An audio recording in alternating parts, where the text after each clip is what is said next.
Disclaimer, we'd like to note before the start of this interview that the opinions about to be expressed by the guest on tonight's Gettin Salty Experience podcast are that of the guest and do not directly or necessarily reflect the views of the host of the Gettin Salty Experience podcast.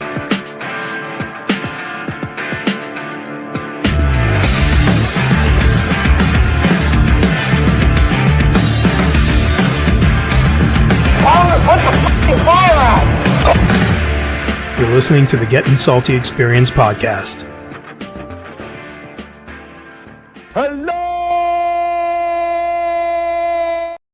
Hello, Mike Milner in the chat. Welcome back to the Gettin Salty Experience podcast. The only one that brings the firehouse kitchen table. Guys like Frank Leeb, Billy with the mustache, and Mr. Chris Stewart. To you, the firehouse kitchen table and everything that goes with it, Ruffy. Ruffy, the new shaved up, young-looking baby face. Like Ruffy. a young buck. That's it, baby. Yeah. Well, once I feel you're at just that as store, good as Gonzo's hair. No, Oh, why did you say I was waiting to see if somebody else said something, you bastard? You know what I think, Gonzo? I think he was at Death's store and he's like, I got to do something to make myself feel younger, bro. He was knocking on the Grim Reaper, was ready to let him in. And he's like, let me go get my beard shaved up so I look young again. Yeah. I do feel better without it, I have to say. Feeling all right? I feel great. Excellent. Feeling good, baby. So Not as good as Leeb. Not as good as the Chief, but I feel good. Nobody ever feels good as Chief Leeb. I mean, the guy's got it all going for himself. I don't know. Yeah. We got Billy with the mustache here, right, Guns? Yes, we do. Gotta rehearse my song. Nephew!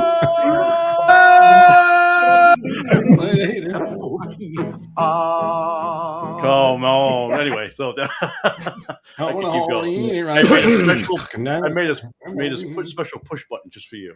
Just for him, he got his own push button. We'd like to welcome Chief Chris Stewart to the show. Phoenix, blazing hot, Arizona.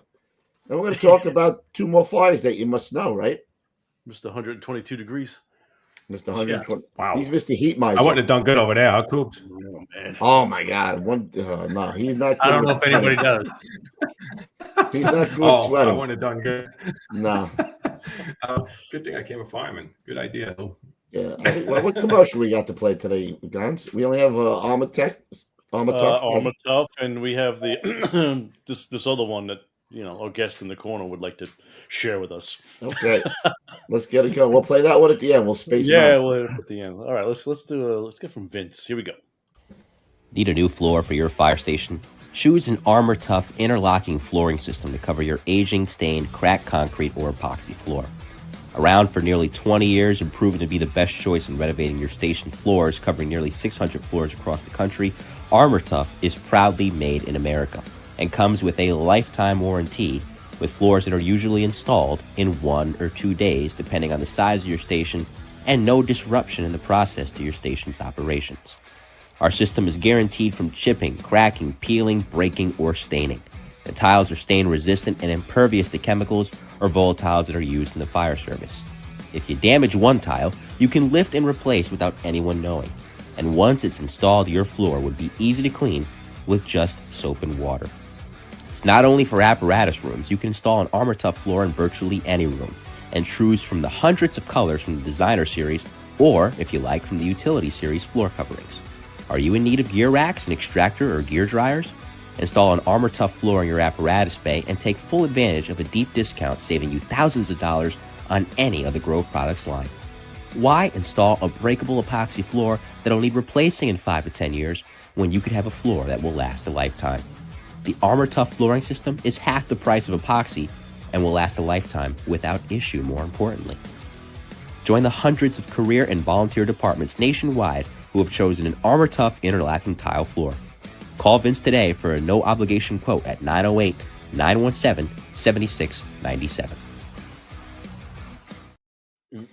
And yes, Mike Milner, the Hall of Flame is cool. We were talking about maybe trying to get down there to do a show. Before we get started, though, I think we definitely have to take a moment of silence, please, for the souls and the families of the people that were lost in that horrific plane crash. So if we don't mind, let's take a brief moment of silence. Amen, guys. Well, with that, guns, we need to get patriotic, and then we're going to dive right into Chief Stewart's fire. All right. Well, here we go. I pledge allegiance to the flag of the United States of America and to the republic for which it stands, one nation, under God, indivisible, with liberty and justice for all.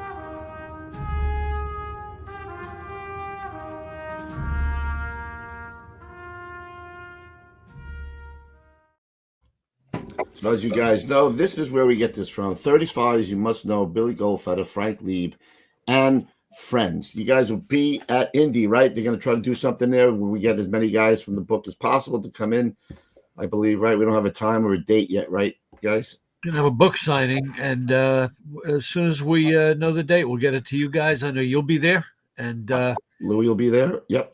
We should have. We're hoping at least half the contributors will be there. So awesome. And how's the book sale going? They still flying off the shelves? That's what they're telling Frank and I. Right. They're astounded. I mean, when we came up with the idea, like we told you in the previous show, it was kind of a no-brainer. So we're glad it's taken off. And a lot of find it on Amazon, correct? Yeah, Amazon, Fire Engineering Books, and wherever good books are sold, as they say. And this is a great book right there. Yeehaw. So let's get anybody else before we dive into the chief's story here. I believe it's a supermarket fire, correct? Number 8. Mm-hmm. Yeah, if Frank and I can just do a little intro, is that okay? Yeah, absolutely. That's what I'm saying. I mean, I'll give it to you from my perspective as a suburban fire guy. This is the fire that we really realize that we can pretend all day long we're going to be a fast team or a RIT team, but until we saw this fire, we saw the challenges Phoenix went to. And back then, when it was Bruno and Don Abbott and them, they did all these studies afterward to truly see what does it take. And what was a wake-up call? It really was. And Brett Tarver, who died in this fire, it was a horrible, horrible fire. But this one made us rethink what rapid intervention, what fast teams are, large area search, at least in my generation, was like hey, wake up. You got 3 knuckleheads outside the building. That's not a fast team. They got to be trained. They got to understand what they're getting into. And I think that really woke up a lot of it. So, Frank, your thoughts? Yeah, I think just to add on, I'm just going to talk a little bit about Chris, who wrote the chapter on this. Just a really great fire officer, firefighter. I've known him now for several years. He's the real deal. I'm happy that you contributed to this, and I know you worked under Brunacini, so as they say, right, you're a disciple, and I know you have a lot of really good insight, and you shared it in the book. We're appreciative of that, and we'll dive right into it. But just before we do that, I just want to make a quick mention that fire number 5 in the book was the telephone fire. And we're approaching the 50th anniversary of that. I know I'm on the show a lot, but I don't think I'll be on before the 50th anniversary. So I just want to just bring the awareness that February 27th will be the 50th anniversary of that fire. So just keep all the responders, their families, and the generational impact that incidents have. That is certainly a classic example of it. But Chris, it's all yours. Thank you, my brother. And just to add on to that quick, Chief, we did a show with Danny Noonan on the telephone fire. So if you want to go back and check it out and learn what it's all about, I implore you to go back and take a look at that. He was the guy too, Dan. He just passed away a little while ago, but he was like the main guy who kind of brought that to the forefront. And then he worked with Chief Leeb at the Rock, and they got that all squared away. So that was a really special thing. So. All right, Chief Stewart, have at it, buddy. Well, thank you. I appreciate the opportunity to be on here, and it was pretty fantastic to be able to participate in this book. Obviously, the book means something, right? If it's flying off the shelves and fire and engineering is having a hard time keeping up with the distribution and the printing of it, that's a fantastic thing, and especially since it's benefiting the charities that you guys picked to do that. that's outstanding, and it's legit. And I'll just say, in the class I was doing last week in Hamilton County, there just outside of Cincinnati, we used the book to as part of the class. We pulled 10 of the fires out of there and broke there was about 100 students, and broke them up into groups and had them go through it. And we started talking about all the things that we were seeing, some consistencies we were seeing across these the fires that we had selected, just making sure that the students become aware of it. So, man, the book's fantastic, and I'm pretty honored and kind of amazed that I'll get to be a part of it. So I appreciate that. The fire I wrote about and like to talk about is the Southwest Supermarket fire. Happened March 14th, 2001 here in the city of Phoenix. Really the result of the fire cost firefighter Brett Tarver his life. But there were two other firefighters that came out of the building in respiratory arrest. And luckily they were able to get them back. And actually both of those guys came back to work, and one of them recently passed away from long-term illness, but he was able to work quite a long time. So so it like all these fires do, impacted more than just the folks that that they're remembered for. And that's a picture of Brett right there. Brett and I were actually kind of the same generation of the Phoenix Fire Department. He was the class right after me. So we came on together and kind of were working our way through the system together. Fantastic firefighter. And one of the parts of the story, he's a big giant man. He's about 6'5" and weighed 275 pounds. So it was that didn't help getting him out of the building, right? I wanted him at every fire I went to, but when the crews were trying to move him, and that made it for a challenge. So this fire was in a grocery store, kind of an old community grocery store in southwest part of Phoenix. Had been there since the 50s, which, by the way, in the city of Phoenix is old. I realize we live in a pretty new city, and most everybody, at least you guys that participate in here, know about old cities. We really don't. So this is an old building to us, and actually, thankfully, it was an old building for us because it tolerated more fire conditions than any of the modern construction would tolerate these days here in Phoenix. This grocery store had basically an anchor store and a very small strip center. There were 3 other occupancies that are connected to it. The grocery cart kind of surrounded these 2 other occupancies. There had been a kid who had been arrested in the store for shoplifting a few days earlier, and he was kind of pissed, and so he came back and lit the trash and the cardboard boxes and stuff back on the loading dock on fire. And this all came out in the investigation and whatnot after the incident. So the first due engine is actually out. They're down at the shop getting something fixed. They dispatch a still assignment, which is 1 engine for us in this system. And so the second due's headed in there. The first due engine and the first due battalion chief actually see a column of smoke. They're headed back into the neighborhood, and they start heading there. And then it quickly gets upgraded as the smoke starts to grow. So this building, the way it's situated, it's facing east. In Phoenix, it's not the commonality. The common weather pattern here is in the afternoons we get winds out of the west, and this happened to be one of those days where we had some more significant winds.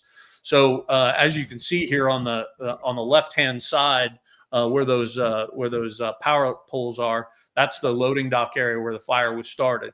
That also happened to be the windward side of the building. There's a roll-up door there. There's a couple man doors, and there's also some vents that lead into that back storage area of the grocery store. So Engine 24 shows up. They stretch lines back there. They've got lines, and power lines had dropped down in there, so they had some arcing. So they were really kind of slowed down, actually being able to get back there and get water on the fire. The fire burns for a little bit. The wind is definitely impacting it, and it extends up into the truss loft there above the storage area, and then starts working its way across the attic space of that building. So when engine 14 arrives, they show up with actually a couple other engines right on their heels, and they go to work trying to figure out exactly where the fire is. Some of the second and third due company wasn't as familiar with the building as the first due crews were, and they went into these other occupancy here on the Alpha Bravo corner, thinking that they would take them back to where the fire is. They realized that those were separated from all the other spaces in the grocery store, so they actually had to come out and then make their way into the grocery store itself. Stretch so hold on, lines, Chief. Chief, 1 second. So the building on the left, in that front left corner that has the roof, that's separate occupancy. That's why the roof is still intact there? Exactly. They don't communicate at all. Okay. There's no entrances into the store. Okay, I got you. It's an old Hayes Hardware. It was a clothing store and a beauty shop in there. Okay. And yeah, they don't have any connection into the grocery store at all. Okay. So that would be a problem if they went in there first, obviously. Yeah, absolutely. So battalion chief arrives. He initiates or he takes command from Engine 24, starts directing companies and trying to figure out exactly where this fire is and where the best way is we're going to be able to get to it. Engine 24 stretches in through the front door, and while they're in there, they're starting to look for the fire above them. So this is 2001. This is pre-tick cameras. This is before, a lot of the better technology that we have now is helping us. It also happens to be before we had a lot of information about fire behavior and wind and a lot of the other conditions that really kicked our tail this day. And so while they're back there trying to locate the fire, they come to a spot. They get lines charged on the inside, and they start trying to get water up into that truss loft in the back. They're having a difficult time getting water in there. They're trying to find the spaces, the space where they can actually get to the fire. We're talking about like 20 to 25 foot ceilings in there. We've got steel joist trusses up there, and then there is those openings on the windward side. The wind is starting to pick up, and the wind's starting to kind of severely impact the fire behavior inside that building, and the conditions are starting to get worse and worse, and to the point where the guys that are working in there say literally within 30 seconds, it goes from being able to see, a fair distance through that grocery store to smoke to the floor, and they're having a difficult time seeing their feet. And at that point, they had been functioning in there, working in there a little while, and recognized, hey, we're not getting this. Conditions are not getting better on the outside. And the incident commander decides, hey, we're going defensive. This one's getting us. So as the crews are transitioning out of the building, they have zero visibility. They have a lot of hose line in there, probably way too much hose line, actually. And they start to exit out that front side of the grocery store. In that process, firefighter Brett Tarver and firefighter Cy Joy, who they're the backseat firefighters on Engine 14, they get disoriented and lose contact with their hose line. And they are like, okay, well, we know how we got in here. We think we know which way to go. And they end up heading in the wrong direction, end up running into that back wall. And Brett now at this point has low air alarms going off, and Brett and Cy get separated, and the first Mayday call comes out from Brett. And this really was before, we were way more proficient at calling Maydays, being very, very, informative, I guess would be the right word when you're calling Maydays.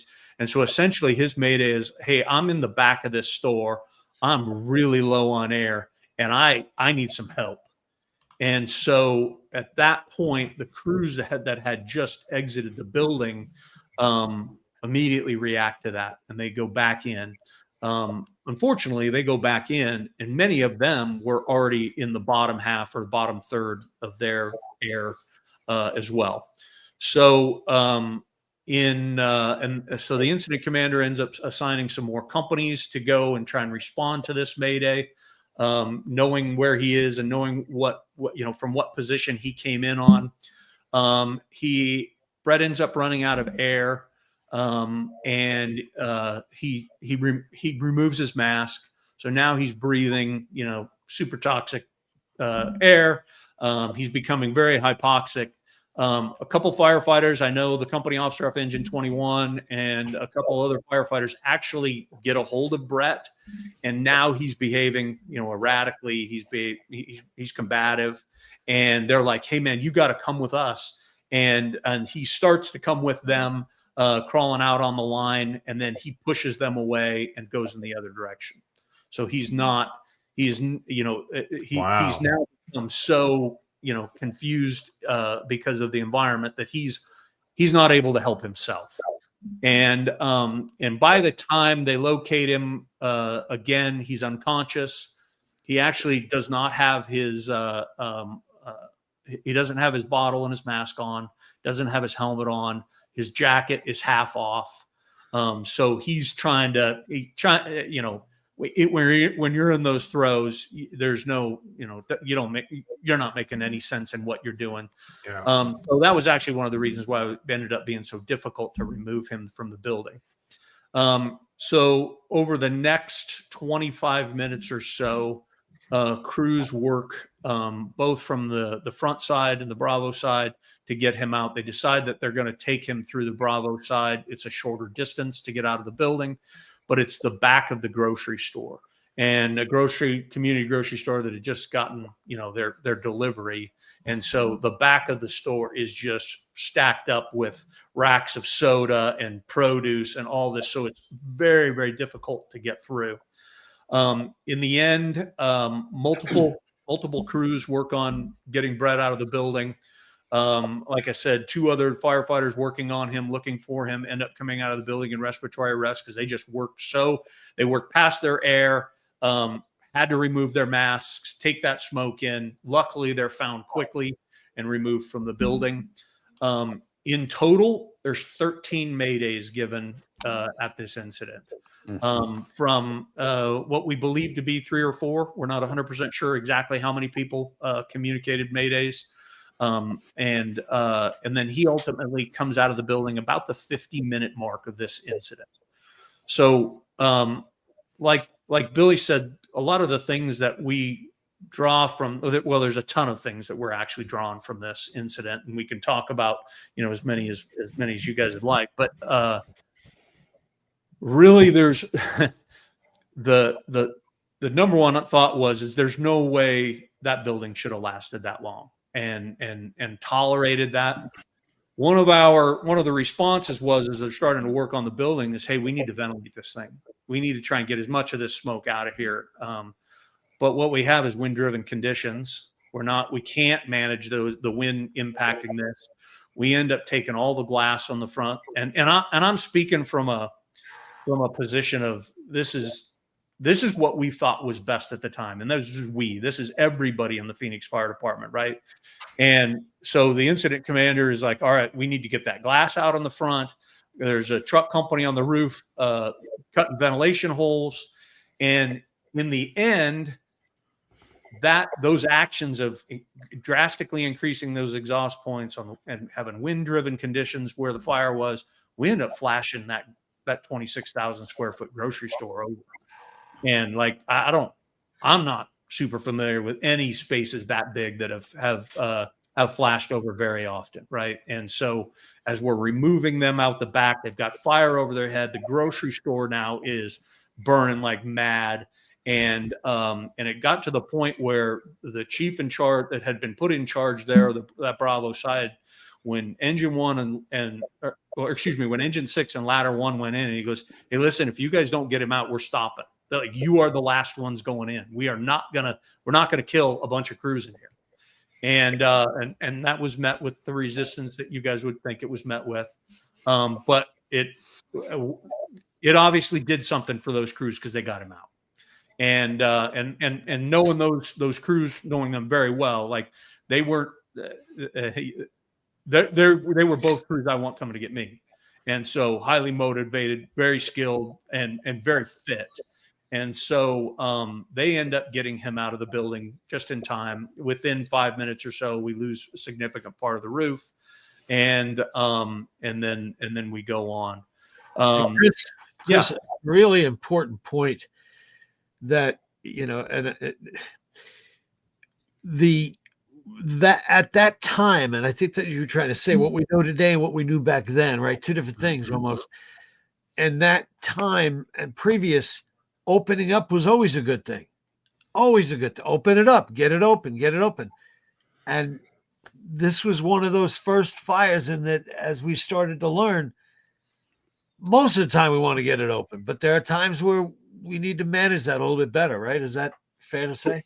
Yeah, that's 100%. And that's one of the things that I wrote in there is, okay, what do we know now? Right. And what helps us at that point?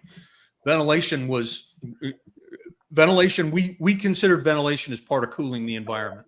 What we know now is ventilation will only cool those compartments if you're actually putting water on the fire.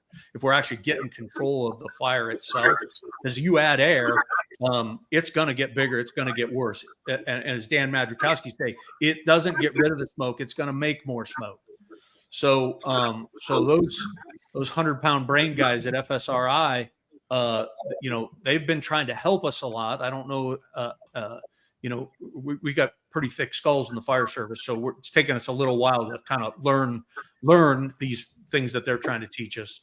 But yeah, that's 100% the truth, Billy. And we wrote, and I also, part of me wants to brag on the Phoenix Fire Department because what happened afterwards. But there was a report that was written, an internal report that was written. It came out 1 day short of a year. And in the back was some very clear stuff about what we think we did right and what we think we need to improve. And one of the things we wrote about was we needed more ventilation. And we know that's just not the case now. And so but the other things we said about fire attack, getting water on the fire, the volume of water, all those things, that, we could have been, we were 100% right at that point, but we just didn't know what we didn't know about ventilation. And there's a story that goes on. Dan, yeah, go ahead. I wanted to ask you. We got a lot of feedback. Chief.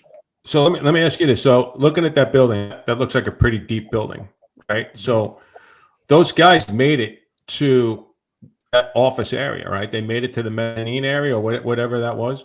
It was actually really the butcher shop. Yep.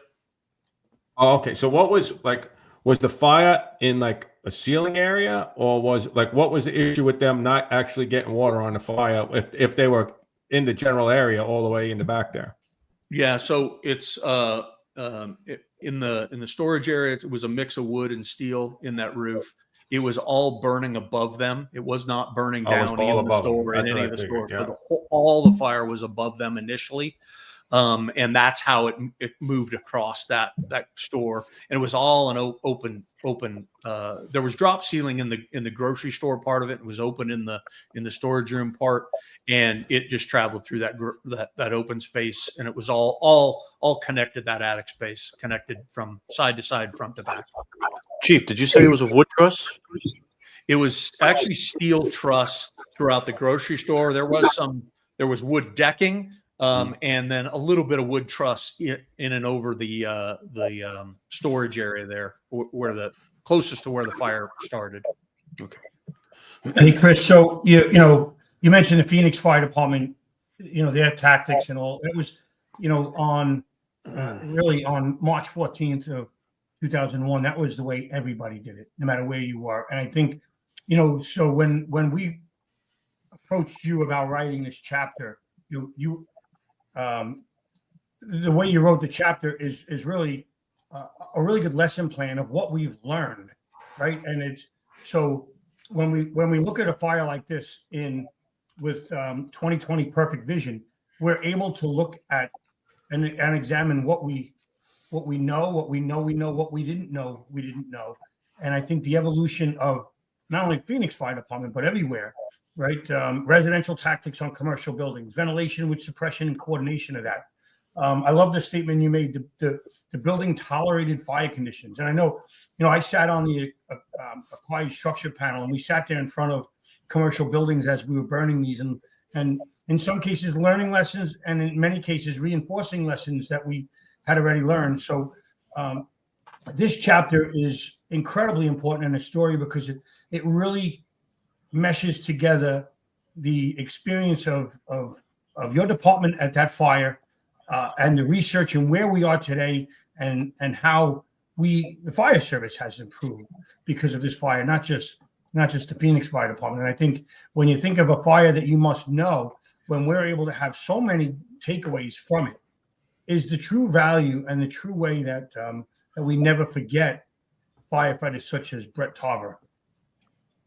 I really appreciate you saying that. I agree. That was kind of the intent, at least, that we had in our mind, and you and I've talked about it. And so that was the goal.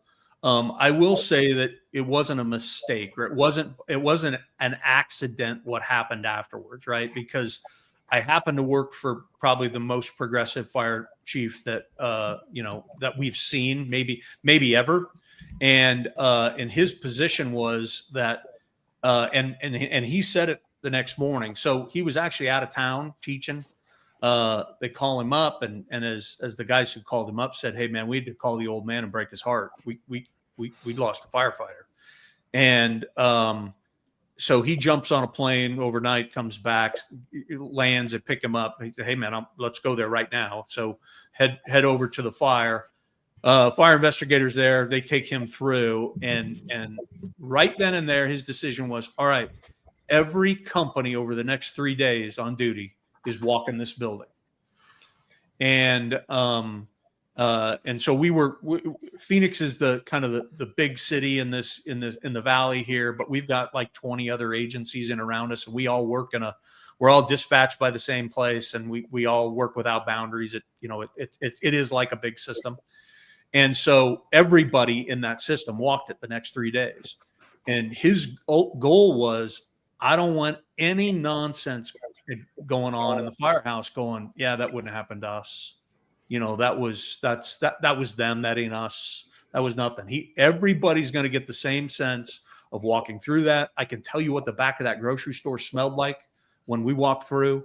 I know I can visualize the whole thing, and it leveled the playing field. I think it was one of the smartest things I've seen. It leveled the playing field.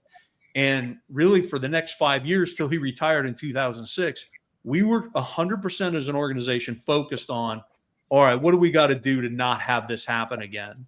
And then he was already notorious, and I mean that in the best way, for being out there and talking to folks and being a part of the fire service. So he was like, hey, we're sharing everything. Nothing is getting swept under the rug. We're not going to talk about this. I want everybody to learn from it. So literally that report comes out, it gets shared with the world. Every time we do something or we figure something out, we're sharing it. And they were talking at FDIC every time they could. They were talking at any place they could, that would actually have them talk about the incident, to be able to describe, what we're learning about this. I was a brand spanking new company officer. Tom Higgins was a captain of Engine 14 that day. He and I were on the same officers list, and we got promoted just a few months apart.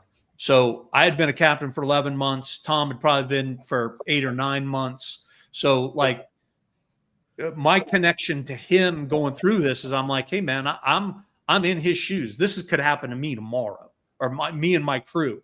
I want to do anything I can not to have that happen to my folks. I got to be good for them.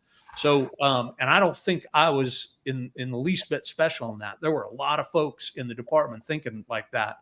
And so we spent the next 5 years trying to figure it out. And that's one of the thing, like in our litigious society today, and, all the other distractions and nonsense going on, it's probably way more difficult in today's environment.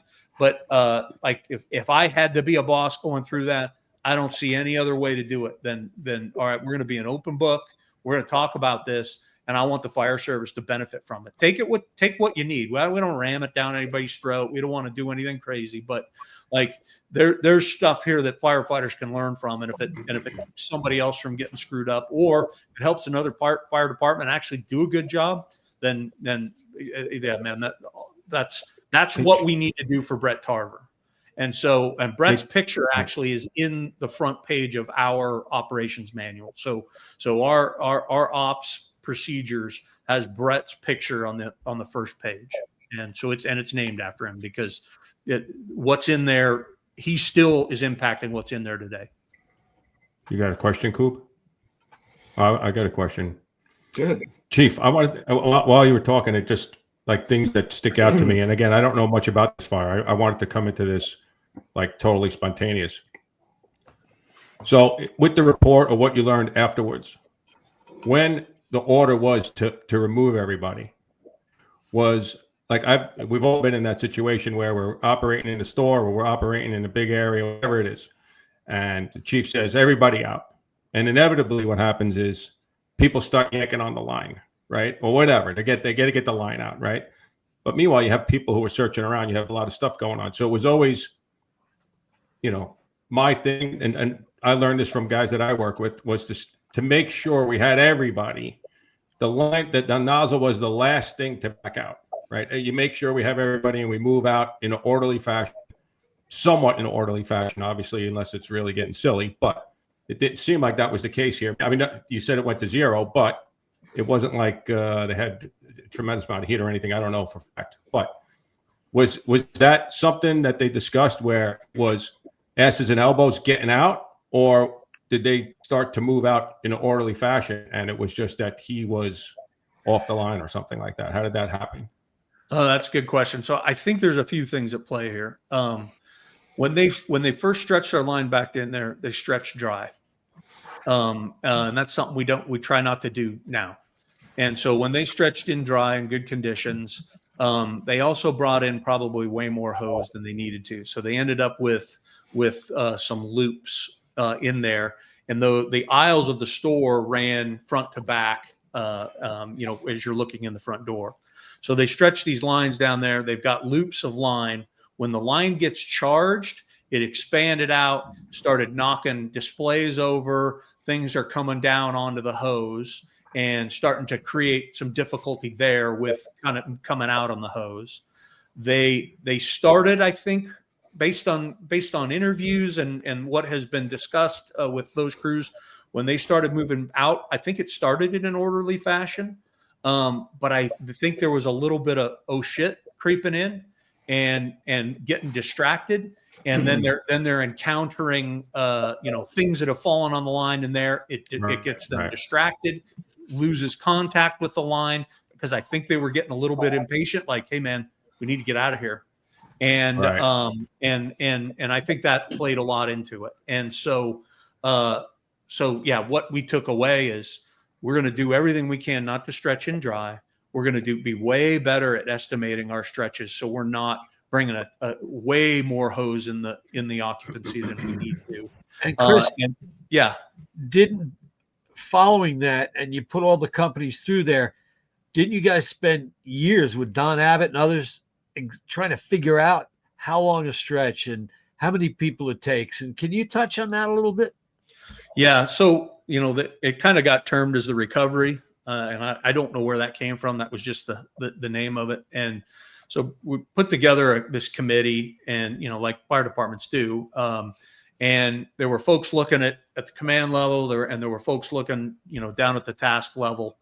And at the task level, we were looking at being better at getting in and, true commercial tactics, what I'll call commercial tactics versus single family residence. We are a built out single family home for, as far as you can see, and one story, typically single family homes, as far as you can see, ranch style. And so that's where we go to fires. That's where we go to 90% of our fires. And then we we do fires in commercial buildings, but I think for the most part we had gotten lucky at a fair amount of those. And then so we worked on that stuff, and then we worked on, hey man, when something goes bad, what is the best way to get people out of the hazard zone? And that help order is probably the best thing. So, there had been this focus on you need RIC companies or fast companies, whatever the terminology is going to be, and you need people coming from the outside in. Well, I do think that matters, and they do have to have training. They need to be properly equipped, extra air, all that type of stuff. But we ignored who's working on fixing that Mayday first. And that's usually the individual that's involved in it, if they can, and their crew and the crews working around them. So now we need to build a system that better manages the Mayday part of it, with crews on the inside and crews from the outside, and doing a better job of managing air. So this fire is where the heads-up displays in our masks comes from. This is where the fallen firefighter harness comes from in the back top of our coat, right? So you can pull them and remove folks. So there are things that we learned both from the fire attack, getting lines in, being smarter that way and managing our air. And then, all right, when we do have something stupid happen, how are we going to get people out of there in the most expedient? The term that came out of it is rapid intervention ain't rapid. No, it really is. Yeah. Which it's not, right? It's still a challenge. And so the DRD, right, the drag rescue device is the device you were speaking about, what came of that. So knowing the time to task, how long it takes to do something, how many people it takes, right? All different things to consider. How fast is rapid intervention? If we don't know how long it takes to remove somebody out in a normal condition, or how many people. So all of that. Hey, I want to read a line from what Chris wrote in the book real quick. As many smart folks have been teaching, if you engage in a fair fight on the fire ground, your tactics suck. That's great, man. I mean, that's a great line. I love that, right? Because it's about being better and making sure that you have the best tactics based on what we know today. Yeah, bring in as much water as you can tolerate. Yeah. That's really our only shot. Was there a lot? Was there just one line in the building at that time, or did they have multiple lines in there? There were actually two lines, and then the line that had been working on the exterior fire, two lines inside the building. And another point that I think is connected to what Frank said and what you asked, Koob, is I don't have any evidence from the interviews, from the NIOSH report, from personal conversations that one drop of water was flowed after the Mayday were called. So I absolutely get firefighters. We are all going to respond to that Mayday, right? If we're in and around that, we have the ability. Somebody's got to keep flowing water. No bueno, man. Yeah, exactly. And so that's an important takeaway, I think, from this. We part of this thing was figuring out how we're going to manage Maydays, because the first thing we did is like, oh man, we need to exercise. We got what we've got written down in policy and how we think this is going to work. And so we did, and it didn't work. And again, more credit to Bruno is he, instead of saying, hey, you have to make these work, he's like, all right, well, what the hell's going to work? Like, what do we actually need to do? And so they invested the time and money and effort in companies figuring it out. And I think, I don't think we necessarily, there isn't a perfect thing, right? But we figured out for us what works way more effectively. And it was line level guys, it was officers, it was firefighters saying, this is stupid. This is not going to work. And them going, okay, then let's figure it out. And they had as big a hand in fixing it as, any of the bosses did. And I say thank you to those bosses, because they listened. And that's not super common. I think we can all say that it's only a small percentage of bosses that have that level of ego to be able to respond that way and actually really figure something out. Chris, it always makes me think in the 80s, Ricky Pierce died in the line of duty in Phoenix. and it was a toluene explosion. They were cutting into the tank and exploded. He was on the saw. And Oh, was I remember killed. that. Yeah. Yeah. And so we ran into Bruno at one of the fire conferences, and I said, I got to tell you, I'm stunned that you're sharing all this information. And in his classic fashion, he goes, well, the attorneys are going to find out anyway.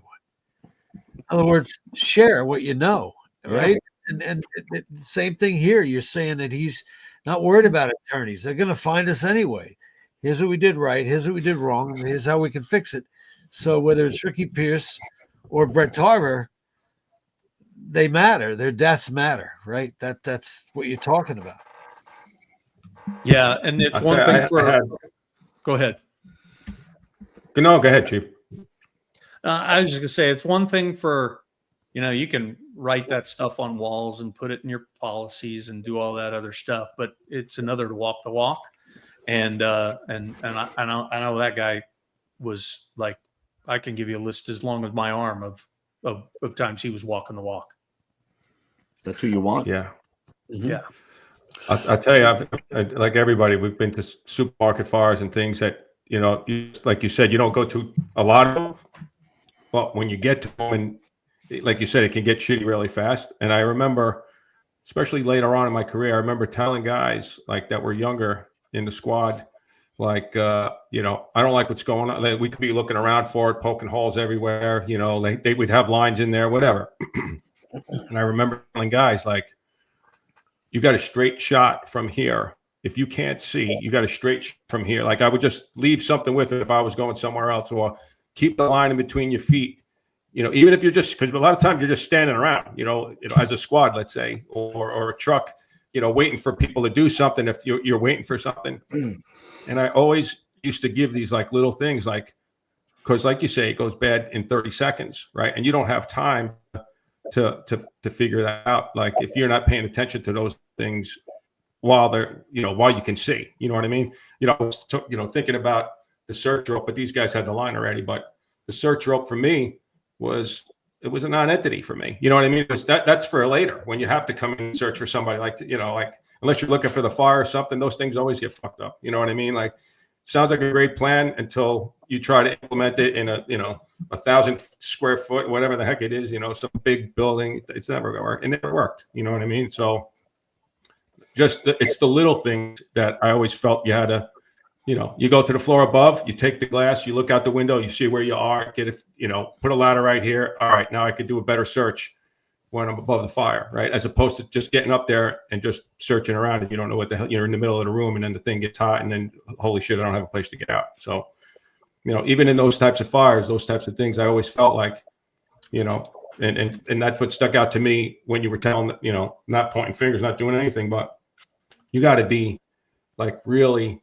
aware of, especially if you're not putting water on the fire. You know what I mean? Like that to me, if you got minutes going by and you're not putting any water on the fire, that was the first thing I said to you. Like, are you putting water on it? You were like, no, we're not putting water on the fire. I'm like, all right, dude, what do you got? Chief Leeb, Bill, what do you got? 10, 15 minutes nowadays? Like before it's no bueno if you're not putting water on the fire, right?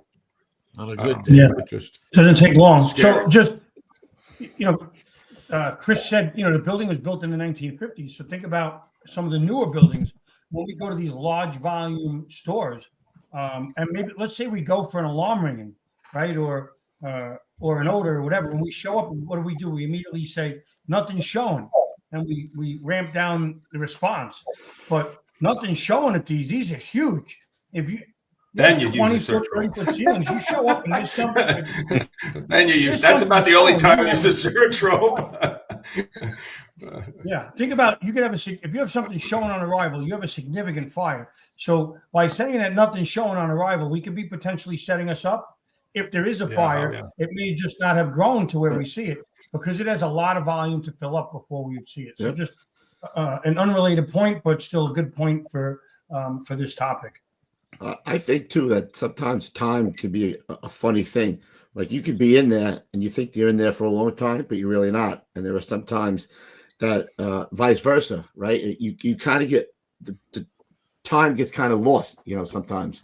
So you may think you're in there for a while and you're not, and you may think you're in there for a short time, but listen, in the meantime, you've been in there for 3, 4, 5, 6, 7 minutes, and you don't have water on the fire yet. So it's very hard to keep count of time. What we do in our area is from the time of arrival, the dispatcher starts a 10-minute timer. And the dispatcher calls command every 10 minutes. You're 10 minutes into this. You're 20 minutes into this. Yeah, that's good for that guy, but for the guy inside searching, then command has gotta, the command's gotta let them know that. And that's the issue, is that gap. Right. Yeah, we do. So You know what? one of the things realize that we do that in New York too. I never realized they do that. Time of your incident is whatever, so many minutes. I never realized that they do that in New York too. Yeah, timestamps are very common now.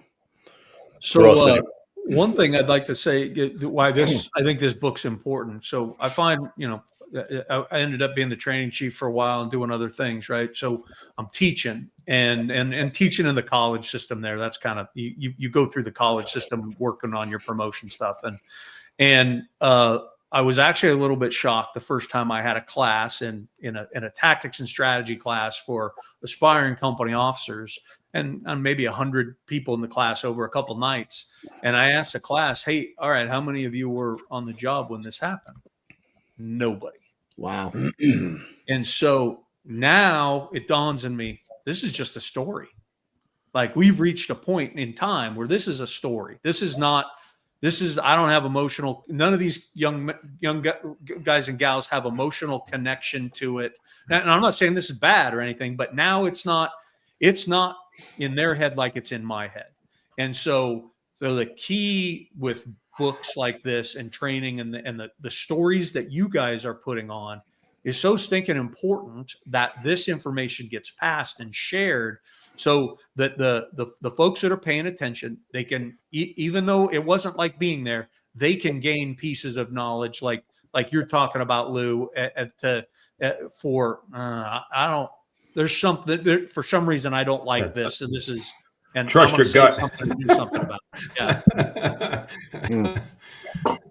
No, I agree with that. I think that's one of the things that, I feel like we definitely, when people listen to the podcast and they listen to guys like yourself and they listen to the guys that we're interviewing, and they get a piece of their life, especially at jobs, whether they were at a line of duty death or whether they were at a job that, we lost kids or whatever it is, and they tell those stories, that I think is the most beneficial thing that comes out of the show, right? Let them fool around and break balls, but in the end, it's always about learning. Even myself, just listening to this, I feel like all this, stuff's coming at me, and I have all of these thoughts as if, I want to teach somebody and I want to listen to the audio. I want to, and go through the whole process, because if you don't learn, like you just said, you're going to make the same mistake, and that would be a shame, is if you don't learn from the past, right? Especially if somebody passed away.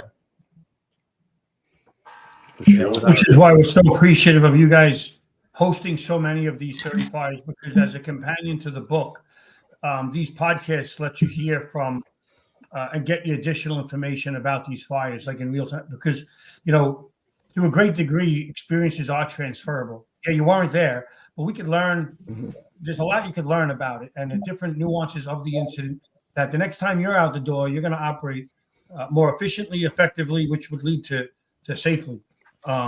Which leads me to, I just want to talk about one more line that I want to quote Chris on in what he wrote. The greatest return on investment in training and flyground operations is preventing a mayday. And knowing your job and doing your job, right? And that's how we do that, by training. So there's a lot of good nuggets in there, but those are just two I want to. Yeah. You know what it is when you read these stories, they're firsthand stories. They're not somebody investigating the fire who's just everybody in your book has been at these fires, so it's like secondhand knowledge, right? It's awesome. This guy's a smart, Lou. Smart, like it's everybody transferable as Chief said. Smart. And we've had feedback from those that have done the fire investigations, that have participated in that process, and not every single thing makes it into the final report. Right. So we certainly get some different nuances from it, from people who were there and have firsthand knowledge that, especially the, time is on our side, that some time has passed. So we can really call out what were the true lessons learned from some of these incidents. So Yeah, we appreciate Chris Chief, being on. Chief Leeb, do a lot of the fire departments around, the large fire departments, if they have a line of duty death, are they similar to what we do in the FDNY? So that's a good question. No one does. No, nobody does the way the FDNY does because of our resources that we have, how big our safety command is, stuff like that. But I would say that the Brett Tarver fire is probably the closest thing that an organization has done on their own independently. But NIOSH and others that come in and investigate really has been a part of several of those investigations. But a smaller department doesn't have the resources to do that, so they rely on outside places to do it. But one of the things is when we were picking the stories to be in this book, we did have departments that, to use Chris's terminology, that would have preferred to just sweep it under the rug and not have anybody learn from it. So the stories that are in the book, the people that have put themselves out there to write it, we're so appreciative because there is no doubt about it that these stories save firefighter lives and prevent injuries and deaths on the fire ground. There's no doubt about that. Mm-hmm. How many times, Francis, did you go over the line of duty, like in the FDNY, those reports they did, and listen to the audio? Like how many countless times, like with the guys, right, for drill or whatever? I mean, it was countless times that we would go over that stuff, whether it was Atlantic Avenue or whatever it was. All the audios when they started doing that, we used to drill on that all the time, just to. If we got new guys to the squad or we got new guys to the company, we would go over that and over that and over that all the time because you can't forget that. Otherwise, you could repeat it. They give us the watch outs, right? The things that we should be aware of. The fact that on the fire ground, fire deaths are among the lowest that they've ever been. And that is because we pay attention to what's happening on the fire ground and our tactics, our strategies, some of the things that we do or don't do nowadays. We've learned from losing firefighters on the fire ground. And I've said this a bunch of times. We've done a great job in doing that. We're not there yet. We have to make sure we're paying attention to the fire ground because we want to keep that number as low as we possibly can make it. But then when you think about the other stuff, we're still losing firefighters to cancer, to cardiac, to suicide, to PTSD, all these other things.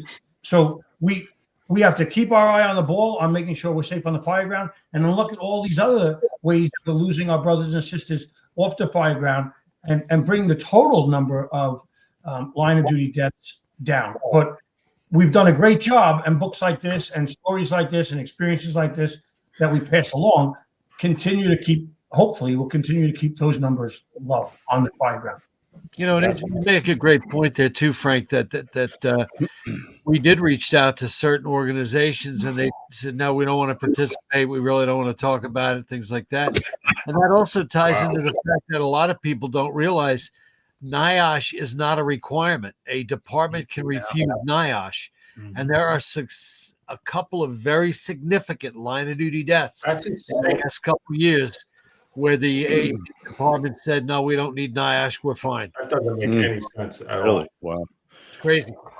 There's so much to learn from those events. Crazy. Why would you do that? I don't know. I don't understand that. I can't imagine why. Like I said, there's so much to learn from those events and things like you've been talking about. There's so much information that needs to be passed along so it doesn't happen again, or maybe stop it from happening again.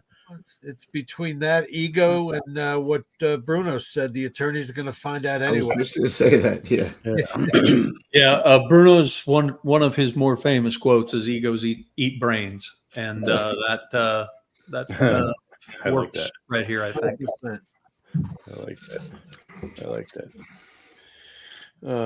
Well, thank you, Chris. Thank you, Chris. Thank you. My pleasure, man. I greatly appreciate it. I dig what you guys do, and any chance to tell this story, I'm excited. Awesome.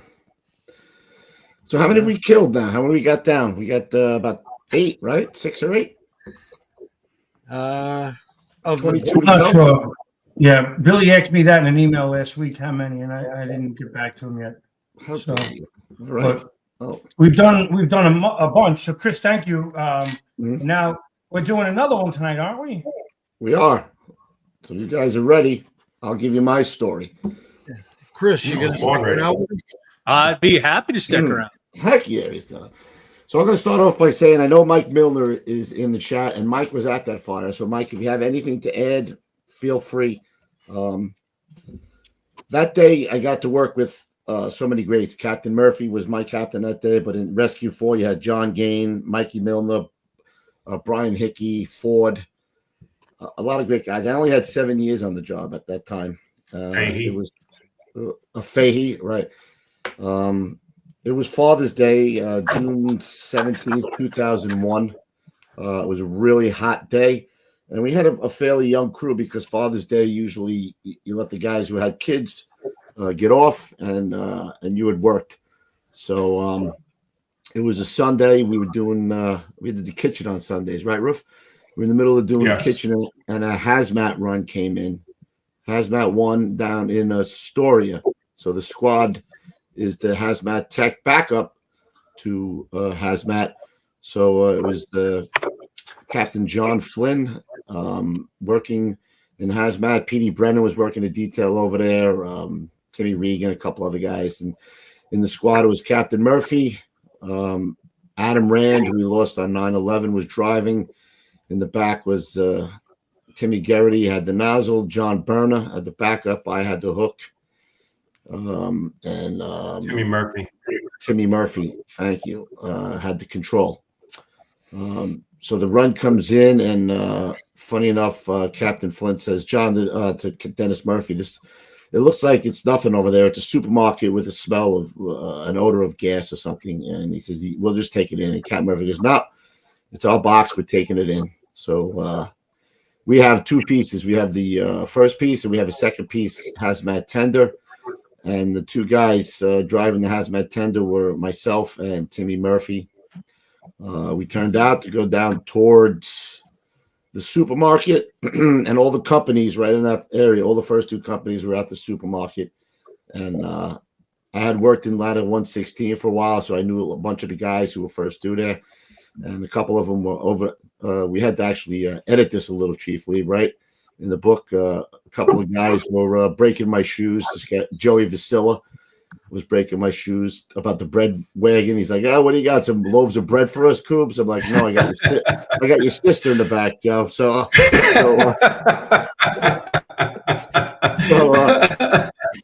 the good old bread wagon, the second piece of the squad has been. My goodness, it always felt like you were going to tip this bad boy over going around every time. Oh my God, it was a bread wagon. It looked like a bread wagon. Grimaldi. Every time you hit a pothole, it's not like the whole thing was going to fall apart. Or Hostess Cupcakes mobile. You know what I mean? Something like that. So as we were pulling up, sure enough, Captain Flint says, "We got it. You guys can take up." And I remember making two rights. We made one right off of Astoria Boulevard, there, Roof, or 21st Street. Yeah. And another right, and I turned to Timmy Murphy and I said to him, "Man, I smell fire. There's a fire around here somewhere." 2 seconds later, some woman in a carriage came running out, flagged us down, and said to Captain Murphy, "I think the hardware store here is on fire." So Captain Murphy jumps off. He says, "Coobs, go ditch the second piece up this block. Get it out of the way. Adam, take the hydrant over here." So. And this is also a common theme you're going to see here that I say all the time. Tactically, you could do every single thing right, and this job could still kill you and humble you in a second. So Captain Murphy jumps off. He goes. I see him go in there's a hardware store with apartments above. He goes up there. Then I see him go around the back, radios to Adam to transmit to 1075. We got a fire in. Looks like the basement of this hardware store. Now, it was one story, but in the back, it had that ramp going down to the basement. So evidently what had happened is some kids were playing in the back, and they knocked over a can of gasoline, and it went under the door and made its way to the water heater. And when the water heater kicked on, the fire started. So we were there by ourselves after we transmitted to 1075 because all the companies were still at the hazmat run, stuck on the hazmat box. So we were there for a good amount of time. And I believe, Mike can chime in, I believe Rescue 4 was in Manhattan doing something. So we were there for quite a long time. But we did, like I said, everything tactically correct. So We acted as an engine and a truck because there was no trucks, no engines on the scene. We cut the gates, roll downs. We pulled down the roll downs. We pulled off 2 lines, one for us, one for the third due company coming in. We forced the door. We charged the line. We got to the top of the stairs, and just as that was happening, other companies started to come in. There was a light smoke condition on the first floor, nothing to worry about. Captain Murphy said to us, which is correct, we're going to take the top of the stairs. We're going to protect the guys down there, and we're going to let the next guys they can get the fire. I can hear it crackling right behind the door in the back. Other companies come in, and the problem was that they could not force that rear door. It was a steel door that had that, that angle iron that goes down across the back door, and they could not force that rear door. So this is where I was listening to Chief Stewart. I'm saying so many things familiar to his fire. I was like, oh my God, that happened. Same thing happened here, man. So just like Louis had said before, trust your gut, right? Because when the first 2 companies come in, what are they doing? What do they want to do, Roof? Squad, get down the stairs. Squad, get down the stairs. Squad, get down the stairs. But when Captain Murphy opened up the door, the entire rickety old wooden staircase was lined with tiny propane bottles and nails and screws, and maybe there was a walkway about this wide. That was the hardware store. Tiny walkway. He's like, I got a bad feeling. We're supposed to sit here, protect the stairs. We're going to let them take the door in the back. So as time goes on, it seems like it's taken a long time. Too long. Captain Murphy opens up the door, and we got this greenish blue flame that comes jetting out of the stairs. Quickly closes the door, and he's like, I could see him saying that he's correct. Like, we're going to stay here. We're waiting, and they cannot take it. So he tells me, Kev, do me a favor. Grab the hook, and they had all those plate glass, old windows in the front. Take all the windows, which is what the chief was saying, right? Take the windows. That's all we know is vent, right? Even though we don't have water on the fire yet, it was starting to get shitty down there. You had to get down to your knees. We still weren't out on our cylinders. So we were kind of cheating a little bit here and there. Took the glass, and now we had the pressure of other companies trying to get us to go down the stairs. And at one point, I remember this like it was yesterday. Captain Murphy took a guy's face piece, pulled it off, and said, "Who the fuck is this?" And he said who he was. He goes, "Shut the fuck up. This is where we're staying right now." Boom. Puts a face piece back on the guy's face. The guy didn't say boo. So at one point, it was taking so long. They tried the hearse tool in the back. They could not get the door in the rear. So the chief, Chief Leeb, who was the chief in SOC? He was a really big guy. He died on 9/11. Casper? No, he was a little guy. This guy was a mountain of a man. He was a big dude. Oh, Moran. Was it Moran? John Moran. John Moran. So he comes in, and I know how big he was because he kept stepping on the back of my leg because he couldn't see me. And I'm like, man, that's a big dude. So he says to Captain Murphy, listen, they're not going to be able to get to the back door. Have you guys used your air? You're going to have to make a push downstairs. So Captain says to everybody, check your bottles. Let me know what you got. Everybody's like, we all got full bottles, Cap. We're ready to go. So at that point, I remember turning on my bottle, and I remember Brian Hickey yelling, like, I smell gasoline, I smell thinner, I smell gasoline, something. And as soon as he said that, it felt like somebody had flipped a switch and he was sitting behind an airplane jet engine. It was like boom, and the floor came up, everybody came down, and everything went black. And if there's one thing that I could share with everybody that you think you would never do, but unfortunately I'm ashamed to admit it, but from cheating, like you were saying, from cheating on it, I felt a little disoriented. So when the blast happens, I felt even more disoriented. It was pitch black, couldn't see nothing, a lot of screaming, a lot of yelling. To give the Mayday, I actually ripped my face piece off to give the Mayday because I was I let sheer panic take over. And God forbid, that had been an atmosphere, and I take 2 breaths and I'm down. You have to try to, no matter how hectic or crazy or insane it gets, you got to keep your wits about you, because that was absolutely the wrong move to make.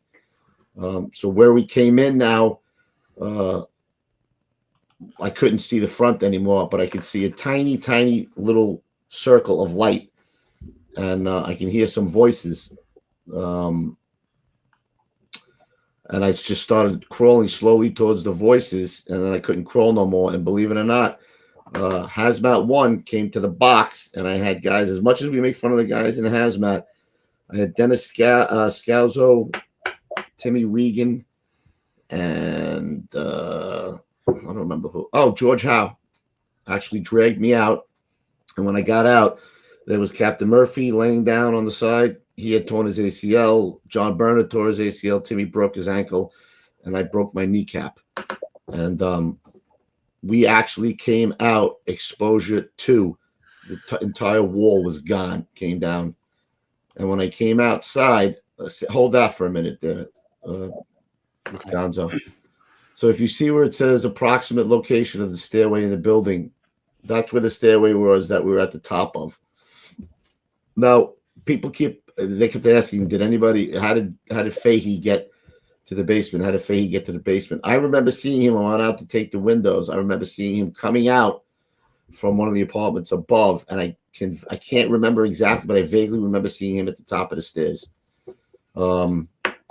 Victim 1 and 2 is where is Harry Ford and John Downing from 163 Company. Yep, they were working on the windows when I went out there, I believe. Mike can tell us if that's correct. And the entire they're working on the door. The door, I thought it was the windows. They were trying to get them, and the entire side of the building fell on them. And as I came out, I also saw the sign for the building. The actual sign for the building was on the ground, and I could see feet sticking out of it. And as we came down, the guys were like, "There's a guy under there. There's a guy under there." And it wound up being that guy, Joe Facilla, who I told him his sister was in the back of the bread van, believe it or not. That's how crazy that is. They pulled the rest of us out, and the thing just took off like a tinderbox. I remember they tried to stretch lines in there, and maybe about, I'm going to say 2 minutes in from being out, maybe 3 minutes, a little longer. I could hear, I don't know if you had the irons, Mike, you would know. It said, rescue irons to rescue.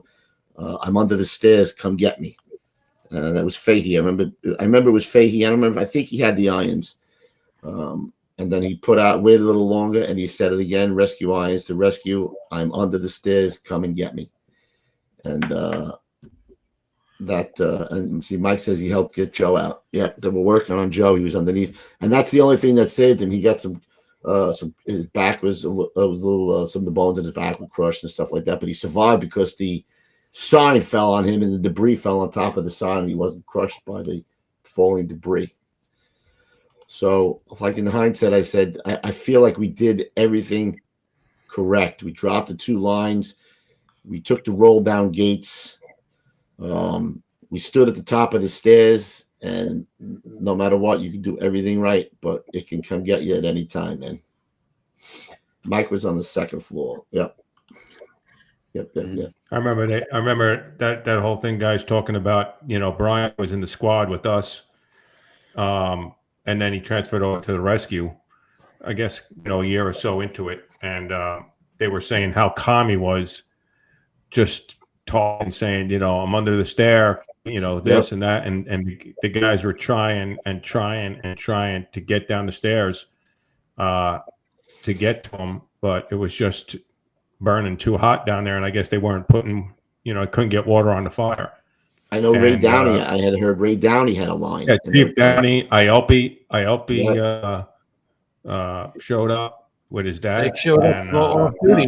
John and Leeb both from home. Yeah. And he tried to get down there, and then it just went silent. And you think to yourself, "My God, what the hell was going through the guy's mind?" Just like, but you know what, Ruffy, opposite me, like I told you, I was in a panic.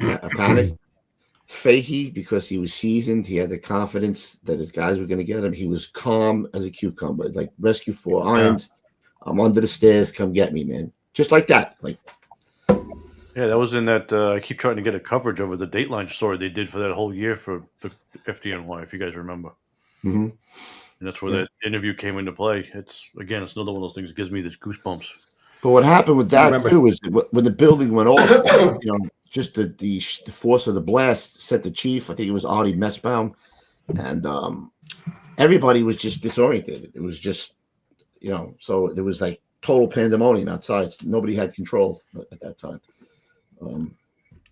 I remember talking to Captain Murphy about that when I was getting promoted. For years we talked about that, and then when I got promoted, how do you make that call, right? He's standing at the top of the stair, right? We're in the FDNY. We always go down the basement. He was in. You couldn't pick a better company in the companies he was in. 113, 176, Rescue 2, Squad 2, right? 111. You couldn't get another 111. I mean, the guy's been seasoned fireman. And he trusted his gut that something wasn't right to go down there. Had they gotten the door, or had it been easier to get into the basement, we probably wouldn't even be talking about this fire. You know what I mean? Like, it was just the fact that we talked about with the chief, that it just kept going and going and going and going.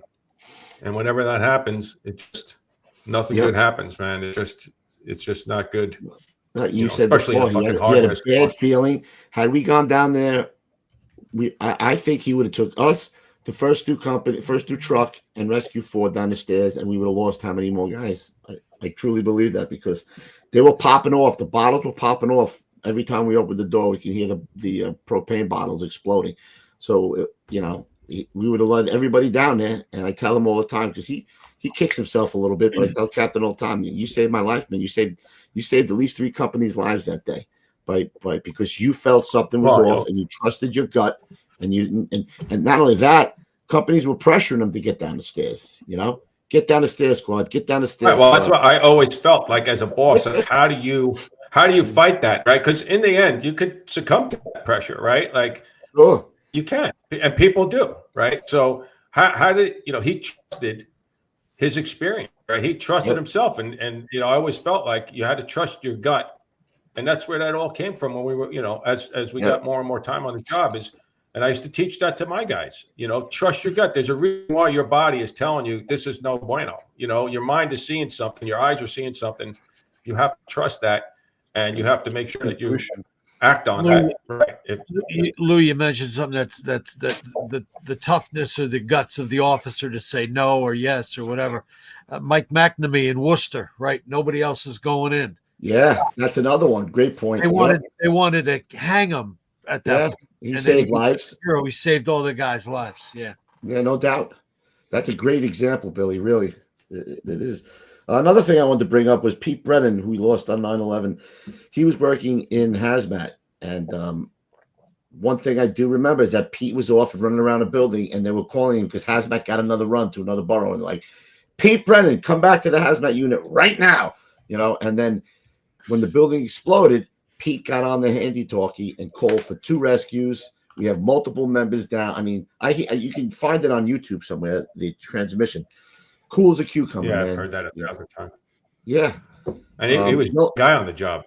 You know what I mean? Like, yeah, he had the same time as me, 7 years.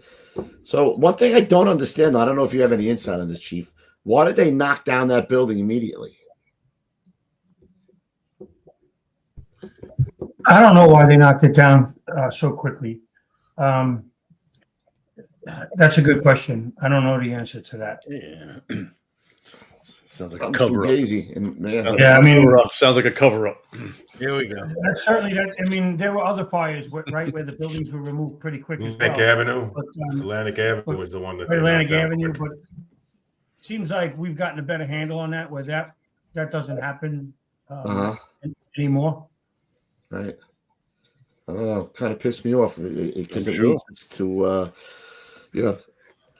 I'm not a conspiracy theorist, but it leads to something that you say to yourself, well, why would they tear this building down like 3 days after the fire? Yeah. I don't know. Lost a lot of these guys. I was just going to say, just to go back to that quick, like, you think to yourself, you're a chauffeur and you're outside the building and, looking at inside the building. You've been to jobs where you're standing outside, you're like, damn, that fucking shitty in there, man. Holy mackerel. You're outside, and then fucking next thing you know, it just that matter. It's right there. You're looking at that, like, Yeah. It's like, God damn, you know what? To have those guys get killed outside, and get crushed, it's just, especially those two guys, Harry Ford and just silliness, you know what I mean? But like you said, Cougs, even the guys that you mentioned on working in hazmat and Squad 288, like all the names that we've heard, knowing them. I was a firefighter in Squad 270 at the time. I was scheduled to work that Father's Day, but I had children, and Celia Thompson offered to swap the day for the night for me, so she wound up working the day. But Mike Milner, thanks for chiming in and giving us a little bit more to the story. And stop at my booth, Mike, on Saturday. You know what we're gonna do. Giddy up. Giddy up. Hey, Coobs, Yeah. you worked a while after this. So what was different for you when you worked? Because this wasn't the last time you went on this type of run. I'll tell you, I left this part out. I forgot because we were talking about seasoned. And I remember came back from the burn center at First Avenue or whatever it was, because I had a couple of burns on my back. And I come into the firehouse, and right away, Hank, senior man, grabs me, and I'm beside myself. They just told me that Fahey died, and I'm crying, and I'm all upset. And he said, it didn't make sense until like tonight when you guys said it. It was so amazing that he said it. He says, this may not make you a more senior firefighter, but it will make you a more seasoned firefighter. And I didn't understand what he meant at the time, but now I understand what he was saying. Absolutely. And to answer your question, I had to get back in a hurry, Chief. I came back, and my Lieutenant Gary was saying, don't come back yet. Don't come back yet. Don't come back yet. Stay out for 6 months. And I was like, if I don't come back now and get back in there, I'm afraid I'm going to sit here and think about it, and I'm not going to be able to do it mentally anymore. I'm not. So I needed to get back, and I got back just in time for 9/11 when I was supposed to work. So, you go figure. But I needed to get back and get back. What? Adam Rand came back from that job, and he got killed in 9/11. Right. He didn't tap out, I don't think, because he was the chauffeur. Oh, no? Always a chauffeur. No.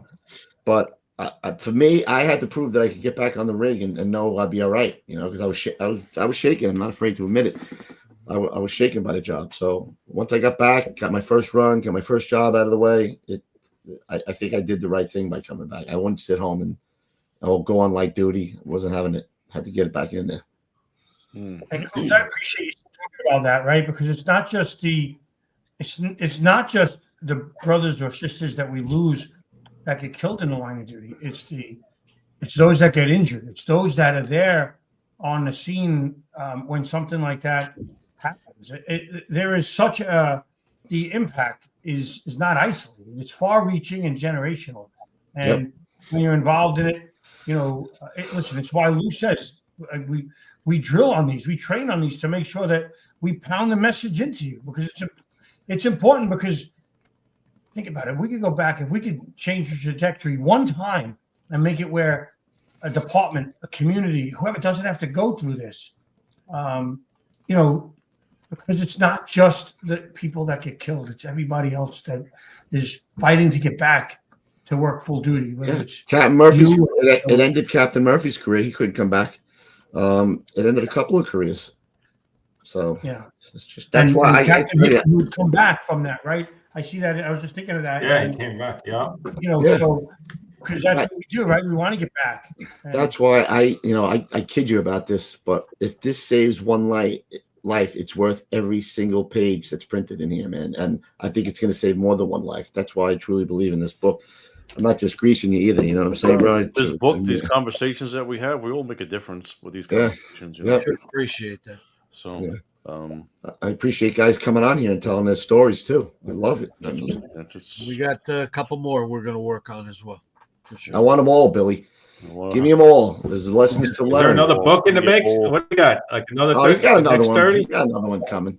Yeah, he's retired. There's nothing being done right now. But I tell you what, man, the fire service, the brothers and sisters, Billy and myself, we exchange emails when we get people either sending us resources for that we may not be aware of for a fire, or we hope that Chris Stewart in with a class that he went through, if there's deliverables for that we could share those on the website, stuff like that. But we also have people that are telling us, I've been sent several stories, and so has Billy, about, hey, if you do another 30 fires, this is a fire that you should feature. People offering to write the chapters. So, man, the brother and sisterhood of the fire service never disappoints. This is by Mike Milner. Frank and I are going to be doing a 4-hour class on the book at FDIC as well, either Monday or Tuesday. I forget which day, but make sure it's Tuesday, so when I get there, Yeah, it's look at the comment from Mike. That's dead on, right? I'm sure he's just absolutely dealing with that. Yeah, I said. And again, who knew 90 days later what you would go through and what the nation right? We thought that was a big deal, and then the other plane crash that following that in 2001 was November. Yeah, it was like October. I was at that one too. The Queens that went down to the Rockaways, man. Yep. But switch gears a little bit. Really quick question. You guys said that the book is going crazy, getting a lot of feedback. Is there anything in particular that's standing out as far as feedback? Not just people wanting to contribute to it, but is there any information as far as an impact that it's making on anybody? Any relatable stories that you could share real quick? So I think the overview story that I would just say is that we know that there's departments that have purchased one for all of their offices. We know of departments that said they're going to put it on their promotional exam. We know, like what Chris Stewart is doing with the book, where he goes and he divides chapters out to people, and that's what we want, right? So the book is a starting point. It's not the end all be all of the fires. In fact, we were very careful, right? Because when you write a book in hindsight about fires that killed some of our brothers and sisters, you walk a fine line, right? Of how you portray that. But pointing fingers. Yeah, exactly. Yeah, so there's a lot. So some of the takeaways that we have, I've mentioned this in some of the other podcasts that we've done with you, where we could put the NIOSH top 5 or communications in every single one of these. But if we don't make it where we weave a tapestry within the 30 fires of all these different things, so I don't want to have the same takeaway in 30 fires or 10 different fires. So, and this one, Chris Stewart's fire is a great example of that. We took that fire from 20 some odd years ago, right, and applied what we know today to it, and came up with takeaways that were not available in 2001, in 2002. So we have the benefit of that time to be able to pull out these takeaways. If we wrote this book in 2005, the takeaways for Chris Stewart's fire would be significantly different than the takeaways that are today. And that's the case of several of these fires. But again, that tapestry of the 30 fires blended together, taking all of the takeaways from each of these fires, will give you a layer to drill on for the entire year, without duplicating too many times too many of the lessons that are learned. And when we get feedback about individuals who read the book, and they say, well, there's a common theme among most of them, or a fire investigator says, you should have hit more on this point. I get it, but we hit it on another fire, and we hit it on a couple different fires. But I tell you what, I'm humbled by the feedback. When we have people that have investigated a dozen or more fires, and they're telling us that they love the book, that they love the lessons in it, and that it's about time, really, that's, and the feedback from family members and others that have been at fires and said, you really hit the mark. From the feedback, seeing the brothers and sisters that are on here, that are learning, that's what it's about. Billy and myself talk often. This book was a labor of love. And as we've got to know and Billy, because he's investigated so many fires and because what he's done with the secret list, he has a vast network and knew a lot of the incident commanders going into this. So, and knew some of the people that were going to be on it, and just the overwhelming willingness of people to come on and share their story, because there's always a risk when you come on and do this that someone won't like a word you said or the way you portrayed their fire or something. But we best honor our fallen by remembering the lessons that they provide and by reinforcing them and making sure that we have done every single thing we could to make sure that type of situation never happens and somebody doesn't have to go through that. As Cougs, you said it before, right? To be able to save one life, prevent one injury, then the effort is worth it. Yep. Yeah, if somebody pulls up at a fire tonight and it's at a grocery store and they listen to the show tonight, maybe we're going to make that bridge for them and make them understand what happened in Phoenix. Plant the seed. Just plant the seed. And watch it grow, baby. You know what, Ruff? I think that the Chief Leeb is working on being put on the FDNY Mount Rushmore. I think he wants his mug, the Mount Rushmore of the FDNY. Can we make that happen? Mike right next to Croker. He's going to get Croker. Who else you got? We got Hosh. Croker. Yeah. Smokey Joe Martin. I just want to be on the and Leeb. Let no man's ghost come back and say, you let me down. I just want to be on the Gettin Salty Experience podcast, Mount Rushmore. And You're somebody said it earlier. Oh, you're on it, right? You're on it right now. What do you mean? You're on it right now. Look. I got to be on here 10 times now. How many times have I been on here? Oh, you might have. When I came in here today, I thought this was another Frank Leeb retirement show. No. Oh, there he was. He was trying to slip it in. He got it in. And that's your guy throwing darts at you. Yeah. Everybody is. That was good. You were patient. You waited. You held on to that for an hour and a half. Everybody's Leeb's guy. He did. Let's play one more commercial before we jet out of here, guys. All you know right. which one. Well, I know a certain guy that is affiliated. We may know somebody who knows something. Affiliated. Here we go. The First Responders Center for Excellence is a not-for-profit organization dedicated to protecting the lives and livelihoods of first responders. Their education and research initiatives aim to bring greater awareness and understanding to the challenges to the health, safety, and well-being of firefighters, EMS personnel, and other first responders, too. They are an affiliate of the National Fallen Firefighter Foundation. We talk about mental health all the time. We talked about it a little bit tonight. By all means, it's available. It's not like it used to be where it's something to be ashamed of, but I'm going to add one extra layer to that. So all these things that you go through, all these things that you try to compartmentalize, all these things that go on in your head and the horrific things that you see, you may not think it, but you bring it home sometimes to your wife and kids.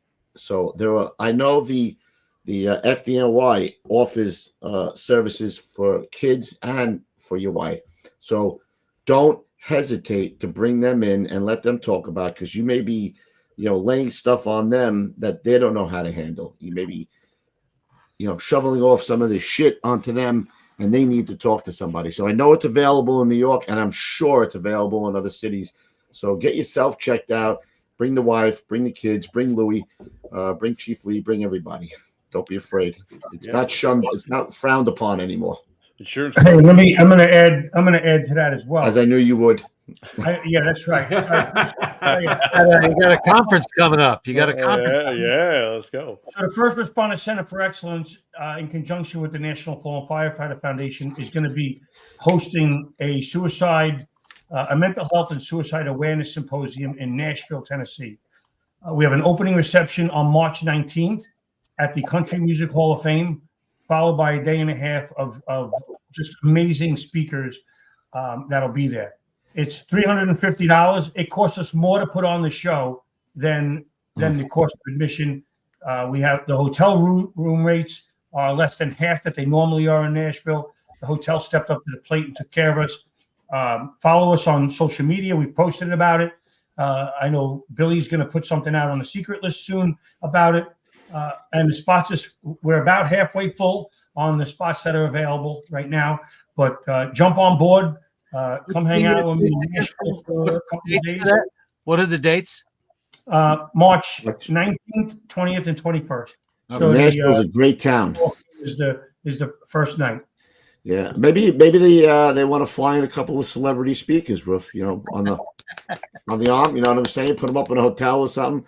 You know what I'm saying? Come on in. I'll tell you what. I'll give you a booth.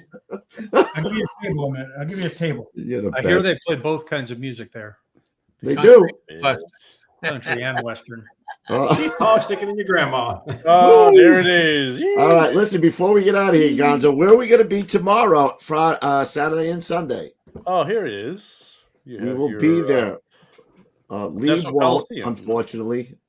But you'll catch me and Louie at the Nassau Coliseum Friday, Saturday, and Sunday. Come out and see us. You don't have to buy anything. You just come shoot the breeze. I'll probably press you to buy something. But anyway, just come to shoot the breeze. You have to buy something. Right. Bring and some one scotch. more. Support the show. Support the show. And one more, Gons. All right, here we go, Mr. Lancaster. Boom. In May, we'll be going to Lancaster. Is Leeb going to do that one? I don't know. You never know. May 16th. Lancaster, May 16th, 17th. Harrisburg. In Harrisburg. If you come, they have a great smoked Delmonico. We'll take you out for a steak, Chief Leeb. Monaco. We're going to Monaco. That's all I got. Monaco. Thanks for coming on, guys. Appreciate it. Love these Thank shows. you very much. Love them, love them, love them. We got a show Monday. We got a show Monday. Oh, we do? Oh, we do? Yeah. We got a show on Monday, so we'll see you Monday, not Thursday. We'll tell you all about the show and how we got Mike Milner drunk in the booth. All right. Chief Thank Lee. you, brothers. And again, thank you, Mike Milner, for your input tonight as well. Chris Stewart, thanks so much. Your knowledge is appreciated. Your comments. Thank you, guys. Thank you. Thank you. Number one guest. Thank you. All right. We'll see you Monday. Until then, stay low and go. All right, everybody. We'll see you at the big one. Thanks again, guys. All right, guys. Have a good night. Be safe. That's it.